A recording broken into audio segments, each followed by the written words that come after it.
Penn State is well represented at the 2016 Summer Olympics, which began last weekend in Rio de Janeiro. Former Penn State national champion wrestler and current assistant coach Frank Molinaro is part of that Penn State contingent, and Frank stopped by to talk with us before he left for Rio.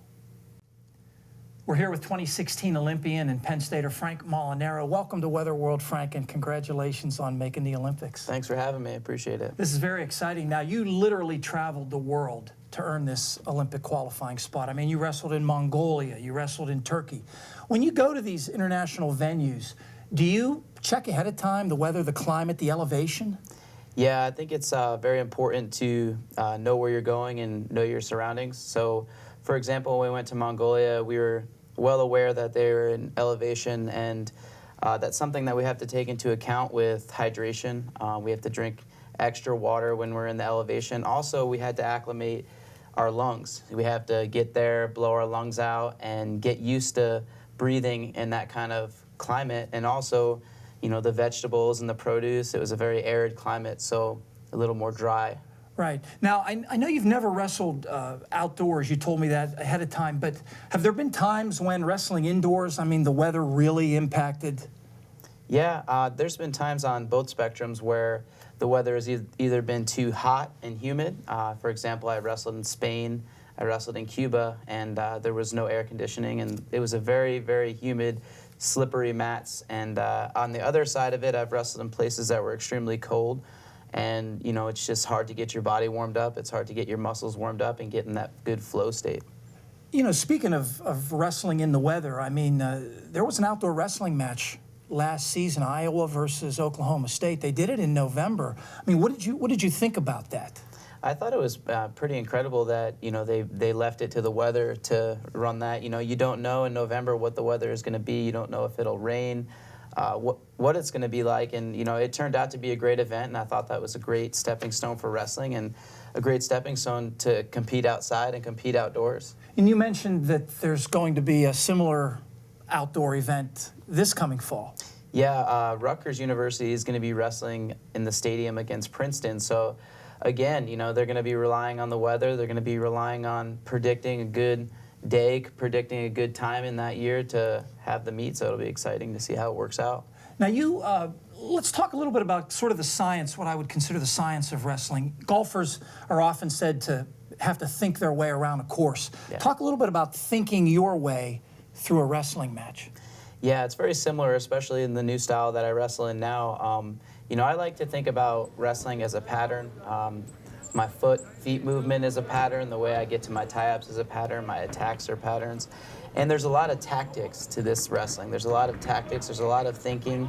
And there's also a lot of not thinking and being focused on your pattern and your process. So, you know, it's a lot like golf in that sense. And I think that it's a lot about the tactics and your instincts. And a lot of people think wrestling is all about strength. But talk a little bit about, say, leverage and the mechanics of wrestling.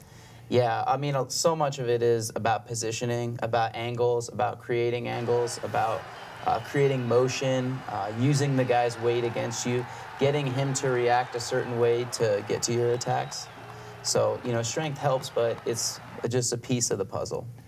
Let's talk a little bit about the Olympics then. I'm sure many of our viewers have seen high school and college wrestling. Tell us a little bit about how freestyle wrestling differs from those two.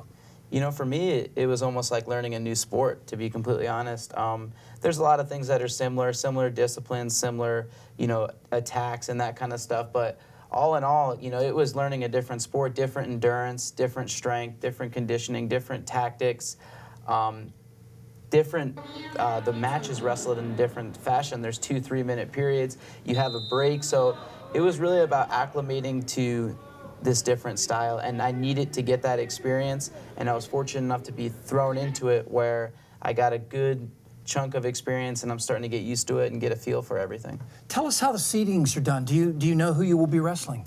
I do not. So you go and you weigh in and you step off the scale, and there's a box, and you click a button and it shoots out a number, and then at the end of weigh-ins they take all the numbers and they do the matchups accordingly. So you can have the best guy in the world, or you can have 4 lesser opponents. You don't really know. So understood. So you could literally be wrestling last year's world champion, for example, in your first bout, and you won't know it until just before. Absolutely. And we have coaches that are really good at preparing us, and they have a scouting report on everybody, and they're prepared strategically for whoever that we draw. And there's basic principles and disciplines that we'll work on that the whole world is pretty proficient at. Right.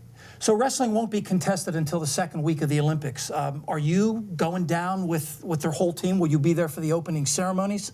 Yeah, we're going to be leaving August 3rd, and I'm actually the last event to wrestle, so I won't wrestle till August 21st. I wrestle, and then it's closing ceremonies, so we'll acclimate to the time zone change, to the climate, and all that kind of stuff. And my event is wrestled at 8:30 a.m., so I'll do my practices at 8:30 a.m. and get used to that. Gotcha. We just have a few seconds left. Tell a little bit about controlling your diet in Rio and how you're going to handle that. You know, we're very fortunate, you know, especially being from the United States, that we're, you know, very privy to great nutritionists out there. We'll have all different kinds of cafeterias. You know, we'll be able to eat gluten-free, plenty of fruits and vegetables, and everything will be safe and monitored. So in that sense, I think we're very privileged, and they make everything pretty easy for you. All right. Frank Molinaro. Thank you. Thanks for stopping by, Frank. No problem. And good luck in Rio. Thanks. We'll be back in a moment with a recap of the short range forecast.